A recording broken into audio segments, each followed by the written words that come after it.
Պարզվում է այսօր պաշտոնապես 4506 քառակուսի կիլոմետր տարածք ունեցող Սյունիքը աշխարհի ամենահարուստ երկրամասերից մեկն է։ Իսկ դուք գիտեք, որ միայն Սյունիքը ավելի հարուստ է, քան Ադրբեջանը եւ անգամ Պարսից ծոցի որոշ արաբական երկրներ։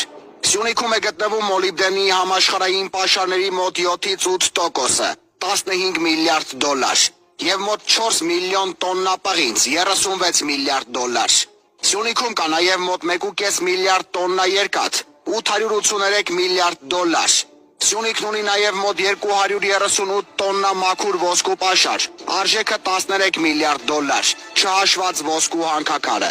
Բացի դա, Սյունիքն ունի 100,000 տոննա ուրանի հանքավայրեր, որը ահռելի թիվ է, եւ զգալի չափի այլ օգտակար հանածոներ՝ ալյումին, պլատին, ցինկ, վոլֆրամ, տիտան, քարածուխ, տորֆ, բյուրեղներ, ադամանդ եւ այլն։ Գումարած Սյունիքի առատ ջրային պաշարները։ Փաստորեն միայն Սյունիքը 15-ից 20 միլիոն բնակչությամբ երկիր հանգիստ կարող է պահել։ Սյունիքի հարստությունը Ռուսաստանի, Թուրքիայի, Իրանի եւ Ադրբեջանի տարեկան ռազմական բյուջեից շատ ավելին է 4-ը միասին։ Հարց՝ իսկ ինչու Սյունիքը չի